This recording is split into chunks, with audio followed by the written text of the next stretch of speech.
Bonjour, dans cette vidéo, nous allons parler d'un sujet qui est à la mode, l'intelligence artificielle.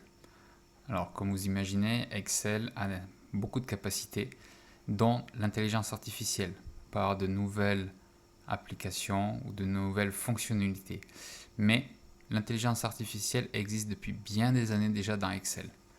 Je vous montre. Dans le menu Accueil, vous avez ce bouton Analyse de données.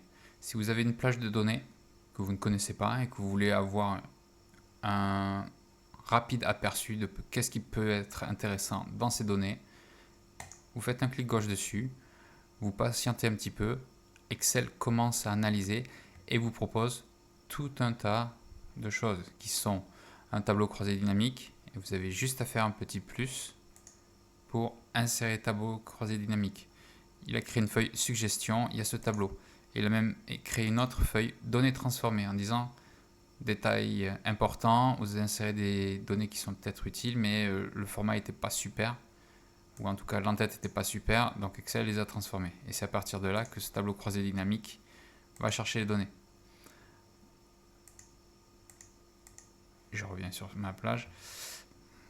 Il y a un graphe qui est intéressant, qui peut être sympa. Vous voyez que c'est un graphe bar. Il a mis en amont, en avant, la plus haute valeur. Vous pouvez voir les fréquences aussi, qui peuvent être intéressantes. La corrélation, alors je vais le mettre aussi, ça peut être un graphique intéressant. Et vous pouvez voir qu'il a fait un formatage qui est sympa. C'est-à-dire qu'il a mis en valeur les 5 valeurs qui se différencient par rapport au nuage de points qui était très groupé. Donc au lieu que vous fassiez ça à la main, Excel vous l'a fait et vous avez pu voir, ça m'a pris juste 2 clics pour la voir. Vous avez tout un tas d'autres possibilités avec afficher des résultats en plus et vous pouvez encore avoir d'autres. Si je continue, je vais dans l'autre feuille qui est différente, je ferme et je lui demande de refaire une analyse. Il me refait l'analyse maintenant d'une manière différente sur ce tableau. Encore une fois, il y a un tableau croisé dynamique, il y a des graphiques comme ceci et comme cela.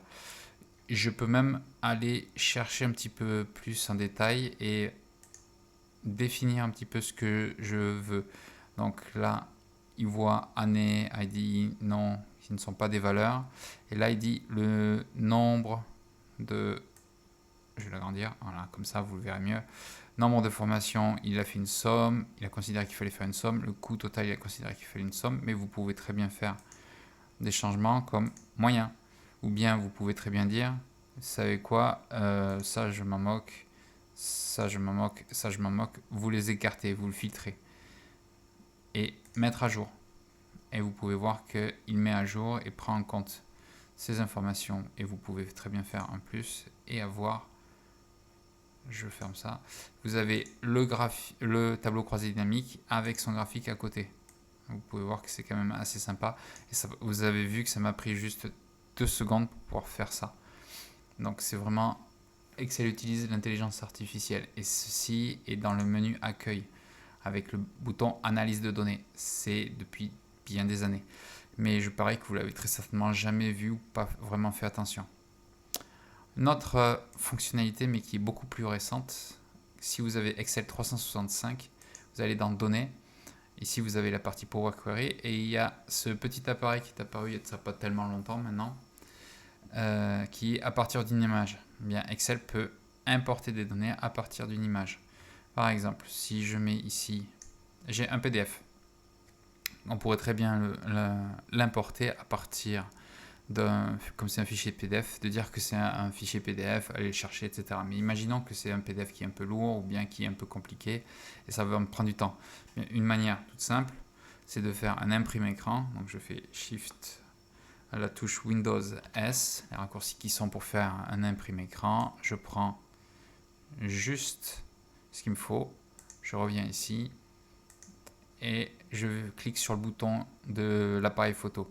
Alors j'ai deux options, soit une image du presse-papier, soit image à partir d'un fichier. À partir d'un fichier, c'est que vous avez déjà un fichier et que vous voulez prendre toute l'image. Moi, c'est à partir du presse-papier, puisque c'était juste une impression d'écran. Et je clique sur impression d'écran. Maintenant, Power Query analyse et me montre ce qu'il a trouvé. Il me met en rouge ou rose saumon, vous pouvez voir, des endroits où il n'est pas vraiment sûr. Alors là, j'en ai apparemment qu'un seul. Donc si je dis examiner, il me demande meuble Ikea. Est-ce que vous êtes vraiment sûr que c'est ça? Oui, accepte. Et ferme. Donc maintenant j'ai tout bon. Maintenant je peux insérer les données. Alors il y a attention, il y a un avertissement, attention, insertion des données, il faut bien vérifier. Et c'est vrai qu'il est bon de quand même toujours vérifier que les données correspondent. Et vous pouvez voir que j'ai importé maintenant, ça y est, mon tableau rapidement comme il faut et j'ai bien toutes les bonnes valeurs. Et c'est beaucoup plus rapide que de le faire à la main et ça peut être plus efficace que de l'importer à partir d'un fichier PDF avec Power Query qui peut prendre un petit peu de temps si le fichier est compliqué. Ici, il était assez simple de faire juste un imprimé écran. Merci.